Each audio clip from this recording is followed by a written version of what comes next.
Hello, everybody. I want to thank you so much. It is really very important that you came, and it's just wonderful to see so many people show up. Okay, thank you. So, the one thing that I want to get out of at the very beginning here is that we're here to support the clerks. There is nobody here that's going to persecute anybody. We have good information to share with everybody, and it's very important that this is a community meeting and your voices, if you have something to say, please do add your voices to this conversation. That would be wonderful. So one of the things about Michigan that is very unique, if you don't know this, but it is the most decentralized system of governance of all the states in the United States of America. The very first line in our Constitution, the Michigan Constitution, is all political power is inherent in the people. And that's not cliche. We have a system of governance where amongst us, amongst our neighbors, we elect people to run at a township and city level the governance system that we have. They're our neighbors, they're us, they are we the people, right? That's very important. They take an oath of office, they are constitutional officers, and whether people understand this or not, the power of what they do doesn't go above them. They, for example, the clerks, and I'll speak to, since this is a meeting about election integrity, they are the people who have the ultimate authority for the elections and how they're run in the townships and city. It's very important to understand that they are not held accountable by the governor, the Secretary of State, anybody in the administrative branch. They're not held accountable by our local representatives. The only people that they are accountable to is the citizenry that elected them. And that's important. But the other comment I want to make tied to that, it's also important that we, the people, the citizenry, we have to wake up because our power is being taken from us and centralized. If we don't participate and support our clerks, other people will, and they won't do it correctly. And I'll give you an example, and there's many examples. But one of the examples is the Secretary of State, and some of you might know this, gave direction to all of the clerks that they didn't need to verify signatures for absentee ballots. After the election, that was adjudicated, and she was found to be violative of what was called the Administrative Procedures Act. Okay, she didn't violate a law. The Administrative Procedures Act is where if the Secretary of State wants to provide direction to the clerks, that goes into committee. The direction is reviewed against Michigan law, and then the information is delivered to the clerks once it's found to be appropriate. All of that was skipped, and a judge said that was inappropriate. You violated the Administrative Procedures Act. No big deal, right? She violated process. But anybody who took that direction and didn't verify signatures was actually violating Michigan law. Now, we're not here to prosecute, but that's a point to point out. And there's a saying, you can only be a victim once and you're a volunteer thereafter. And that's really what we're trying to do, is we're trying to say for the next election, how can we do a better job in supporting these clerks? They have tough jobs. I mean, I've read election law, I don't know how many times now. They really have a tough job, and we need to come out and support them. And when they have needs that the public can help support, ballot counting, anything, we need to be there for them. So I'm not going to say too much more. I would like to let you know that there's a great group of speakers tonight, and they're going to be presenting some information to you that I hope you find interesting, if not fascinating, because it sure is. Good evening. My name's Ann Hill, and I'm a data analyst for Pure Integrity for Michigan Elections and also for the Election Integrity Force. I'm a 16-year resident from the city of East Lansing. I stumbled onto this election integrity project that I'm working on. I've been an election inspector, a poll watcher, challenger, and really have had a lot of confidence in our elections and in the work that I had done with the elections. However, after this research that I did, it changed my opinion, and it changed the amount of involvement that I'll be doing going forward. So a little bit about City of East Lansing. We're a community of about 48,000 residents. We have a huge impact from Michigan State University. Every single year, they have approximately 8,000 new students that come in, which means that 8,000 go out. Our population really hasn't changed over the last 30 years. It has had a slight decrease, but we've not had any increase. So as we see all these 8,000 coming on, again, 8,000 go off. That's a high number of, a high influx of people and changes that our city clerk is going to have to keep on top of. We have a high number of rentals. We had a lot of council members decide they wanted to fund student apartments, high-rise student apartments in downtown East Lansing, to the extent that it became a point of now we think we have overbuilding going on and we're going to have a student housing bust, and that's something that isn't good for the city at all. So I decided to do my own housing study, and I used the BSNA software. Some of the clerks here may be very familiar with that. Also used Google and the qualified voter file. In looking at the qualified voter file, we had 25,545 individuals listed as qualified registered voters. Of that, in doing my research, I found 9,077 that were ineligible. That's 36% of the total voter rolls for the city of East Lansing for November of 2020 were ineligible voters. Of those, 21% actually cast a ballot. So what was the method that I used to identify if somebody really was in that particular residence or not? The first way was very simple. It was Googling. Google the name, Google Michigan State University, and for anybody under 40 years old, the first thing that comes up is their LinkedIn account. Because these students, as they graduate, they're marketing themselves, they're looking for jobs, so they identify they went to Michigan State, they identify what year, they identify what some of their work history has been, and then they also identify where they currently live. So that was a very easy way to verify it. But I tried not to use just one source, I tried to use two sources of data. So I Googled, I also used their Facebook account as that came up, and any company announcements that showed where they were working. Michigan State University has a website that tells what year an individual graduated, whether it was a spring or fall term, and also, if you want to know what they got their degree in.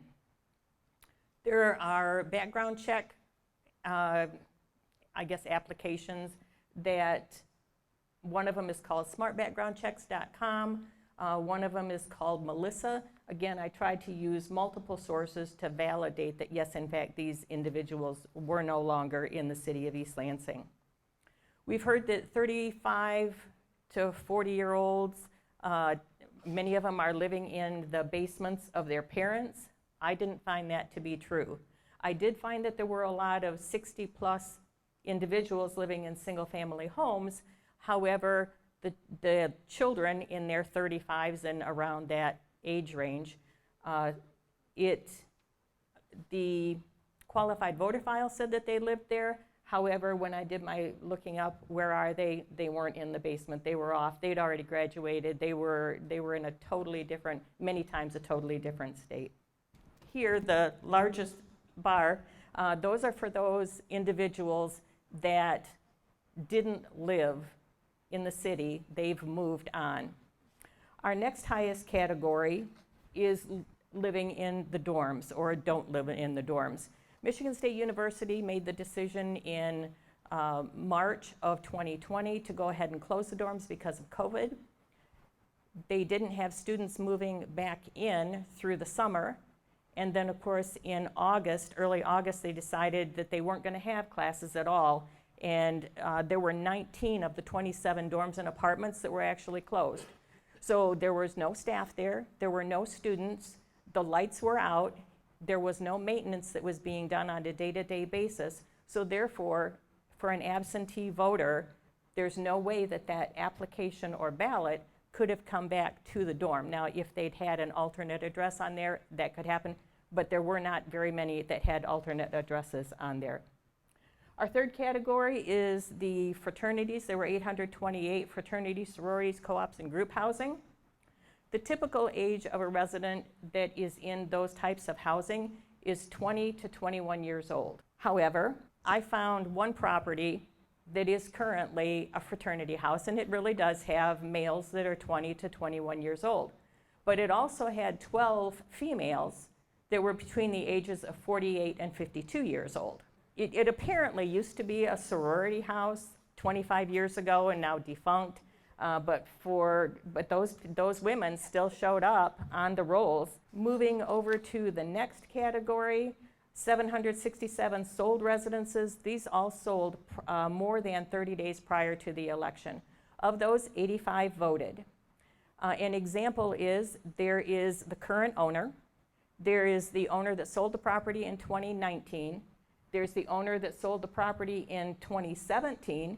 And there's the owner that sold the property in 1999. All four of them were listed on the qualified voter file. 3 of them were listed as active, and only the one that sold the property in 2019 was listed as verify. We had 165 invalid addresses. These are things like your vacant lots, your non-residential office buildings, a restaurant, retail, a warehouse, or an invalid street. And my favorite example for an invalid street is Cherry Lane. Cherry Lane is a street that was demolished more than 10 years ago. It used to have an apartment complex that it serviced. The apartment complex was demolished. A new one has been put up, and there is no such street as Cherry Lane. However, there were 50 individuals that were listed as being registered voters, qualified registered voters, that lived on Cherry Lane. Of those, 15 voted. So I asked the question of the clerk, how can this happen? And she explained to me that if someone were in the military, they're allowed to use that residence going forward until they come out of the military. It's totally legitimate. Great.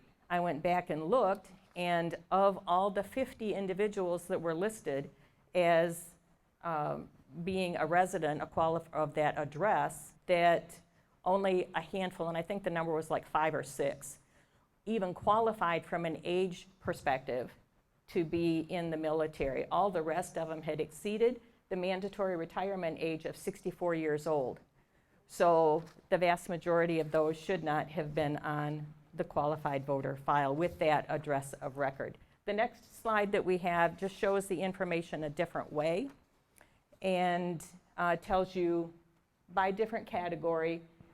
These are the ones that were ineligible. Here are the ones that voted absentee, and here are the ones that voted in person.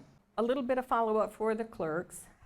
We can let the clerks know that there is an issue, and I did start talking with my clerk in January of 2020. I gave her, at our first meeting, I gave her a thumb drive that had 3,000 individuals that should not have been on the qualified voter file, and followed it up a couple months later with another 2,000, and we've been meeting a fair amount. So if an individual there's a question, their status can be changed, and they get put on what is called the roll-off process, where the roll-off is 2 presidential elections, and then they can come off. If a family member or a resident takes an affidavit saying this person no longer lives here, you go to the clerk and do that, they can come off the voter rolls. If you take an obituary or a death certificate, they can come off the voter rolls. And I actually took obituaries. I copied the URL at the top of the screen because I did most of my research online. Did a copy of the text that was along with the obituary, put it on a sheet of paper, and then went and highlighted, what are specifically the things. What is the birth year? What is the connection? So that there was no doubt that this is absolutely the right person. And then curious citizens, just meeting with your clerk. And that's one of the things that I did, was to sit down with her and say, look, I think we've got some issues. And we've been talking, and what we've now found is that as of May 1st, comparing it to what did we have in November of 2020, I have found that there are 33% removed. By removed, I mean that the clerk has canceled them, they've moved to another state, they've moved to another city, they've moved within the city of East Lansing, so they've come off the rolls, they've come off my ineligible list.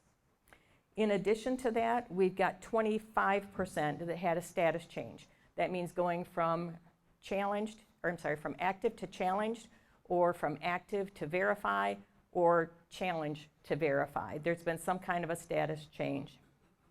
However, 42% have still had no change. So that means that there are 3,951 of those individuals that were listed in November 2020 that still are on the voter rolls. So why does this matter? For local elections, it makes a huge difference. In 2019, East Lansing had 3 city council positions open up. We had 6 candidates. The difference between who was on council and who was not, our 3rd and 4th place candidate, was 3 votes. If somebody's voting that shouldn't be, it makes a huge difference. In addition, in 2017, City of East Lansing had on the ballot, did we want to have an income tax? It failed. City Council came back the following August, changed the wording just a little bit, and miraculously it passed. Did it not? I can't answer that question. I can only tell you that based on what I saw with my own eyes for the November 2020 election, I don't have the confidence that I used to have when I was doing the precinct delegate and work before. I took it by faith that it was correct. And one of the things that we need to keep in mind is that from a law perspective, that it's the local clerks that have the responsibility to maintain their voter records. No matter what happens within the rest of the system, it is ultimately those clerks that have responsibility. So the more that we can do to support those clerks in doing that, because sometimes they have a really challenging job, especially when the population is a little bit larger. Smaller communities, I think there's a lot less moving around, but I think it's really important that we help support the clerks, and anything you can do would be greatly appreciated by them, I'm sure. So yes, the clerks are accountable for the accuracy of the QVF. However, they can change those files every day, but and you're going to be hearing more information, up at a higher level, there is nefarious activity. And so the question is, what can we do? And we were talking about how can we support the clerks. So there is one of the laws, the Michigan laws, that says that they need to use the QVF, so they have to use it in conjunction with, and that's where it's important, their local voter registration files. So it is really important that whatever the old system was that the clerks used, that they maintain that system to verify the accuracy of the QVF. And that's pretty important. And you're right, if there are people that are doing bad things, they're going to. But that's not what we're about. We're about figuring out how to help the clerks who want to do the right things to be able to do the right things. So. Hi everyone, my name is Braden Jacobazi. I am an engineer with the Election Integrity Force, along with Tim Vetter over here. He's our data lead. And we've been analyzing data for you guys throughout the state, along with Brendan Muir, who's a really great guy as well, and he is not here tonight though. And we also have several hundred volunteers around the state. And what we're here to tell you is that this was the most secure election in American history. Goodbye. No. So let me tell you myself. I am an engineer, and I was never really involved in politics until 2020. I knew about politics, I educated myself on things, but I never really participated until I went down to the TCF Center to see what was going on down there, and I became a poll challenger. And what I saw down there gutted me. It was a disaster, and it's nothing like what people assume is going on in those rooms, and you think everything is just fine. And for doing my job, I did nothing wrong, and I got kicked out after about 8 hours while I was in there. And that was pretty good because I saw people get kicked out throughout the entire day for simply doing their job. And what we would see there was like challenge ballots being put through and nobody really questioning anything. And then would question things, they would have a fit and then throw you out of the room. If there's any public officials here, what you're going to see when you talk to people, clerks and sheriffs and things, that they're going to say that, well, that was 2020, that's done, it's gone, nobody cares about that. And I want to make sure that people know that they're not alone and that it's not just Republicans that think that there was a problem. We are a nonprofit 501c3. We're a nonpartisan organization. We aren't just Republicans. And the people that believe that there was fraud in this country or that the election is not as secure as people think, the numbers are rising, not shrinking. And you can see this in the latest Rasmussen poll on June 30th, when they rated election integrity as number 5, with 83% of people, regardless of party, saying that they were concerned, and 61% of people saying they were very concerned. And number 8, election cheating, 75% of all people, regardless of party, were concerned, and 53% were very concerned about the election. So you guys don't have to go in fear and feel like you should be shamed or like a pariah. You're not alone, and just because people aren't talking about it doesn't mean that people are not worried about this stuff. So be bold, talk to your clerks, be friendly with them. You need them on your side. You guys need to form a team with your local officials, your sheriffs, your clerks, your prosecutors, and show them the data that we have, that Ann has, that Tim has, so that we can work together to fix this at a local level, because obviously this isn't going to get fixed at a state level. So you need to have friends in your community, people who care about you and know you because they're in your community. So that's one of the big things that I want everybody to have a takeaway from this presentation. So the numbers are growing. You can't sweep it under the rug. It won't go away. And if you try to sweep it under the rug, it's going to be a lot worse for everyone. And the numbers will only grow in people that are discontent with this. And we don't want that. We want to bring truth to light. We want people to know the truth. All right, so illegal addresses. In order to understand what an illegal address is, you have to understand what a legal address is. The legal address for a voter is the place that they've lived and resided in for at least 30 days prior to an election. The county or the clerk and the Secretary of State are required to verify this, but as you'll see from some of our data, you might find that might not be the case. It's not necessarily your mailing address, right? You could have a summer house, you could have a winter house, you could have a post office box, you could have a UPS box, but you can't vote from those addresses. That would be illegal. And as you'll see here, that might come into play. So, is there fraud in Oakland County? We focused on Oakland County first because that's where we were, and what we found was that 4,600 voters were digitally confirmed to live at illegal addresses such as USPS stores, vacant lots, etc., and 2,175 of them voted in 2020, supposedly. Off to the right here on this presentation, you can see several pins dropped on a Google map, and those are just some of the pins because Google, as powerful as it is, and it wants to take over the world, it can't show all the pins on the map because there's too many of them. And keep in mind, this is one county of 83, so there's 82 other counties. Vacant lot voters. So right here, you'll see a vacant building where 17 people are still registered to vote. This is a former nursing home, and if you guys don't know, homes are notorious for voter fraud because it's easy to exploit the elderly. If we can find this, why can't the Secretary of State find this? We're just a bunch of volunteers. None of us are being paid. We have data analysts that have real jobs outside of this. I'm an engineer. I have a real job outside of this. Why can't the Secretary of State, who has millions of dollars, and she's supposed to be the preeminent expert on this, can't find things like this? So now, moved or non-existent voters. One, I say one, two right after this.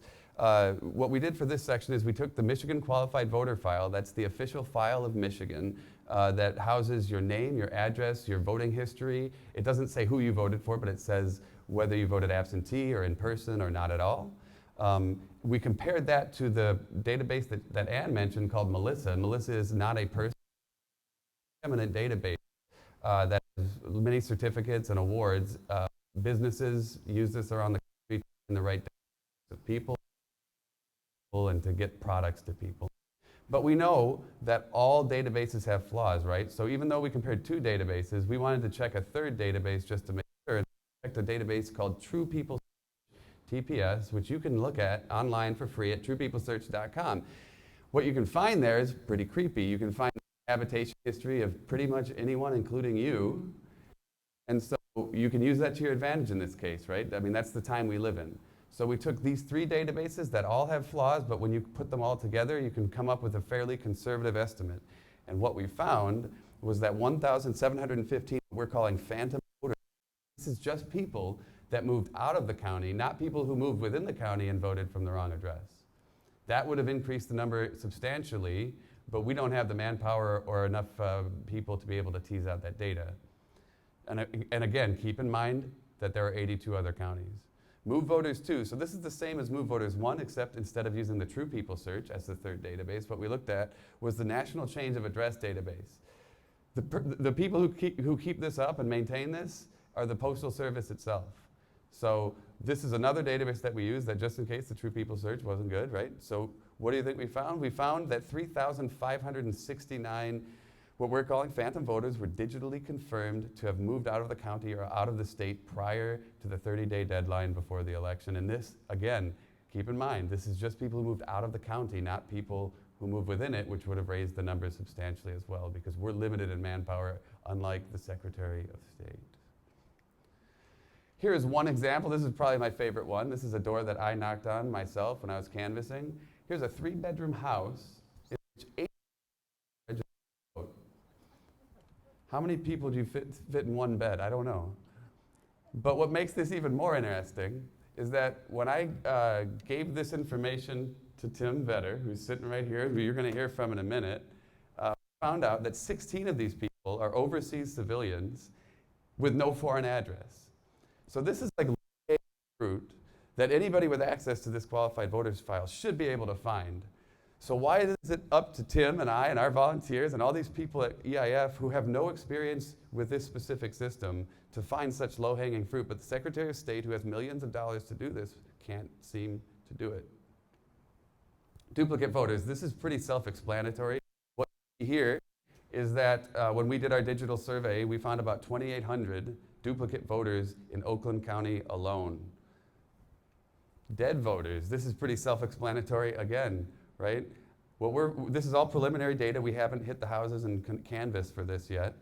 But what we found was that there's at least probably 156 likely dead voters in Oakland County. And when we talked to a few other counties, they seem to be coming up with similar statistics themselves when they digitally. This is just what we found so far.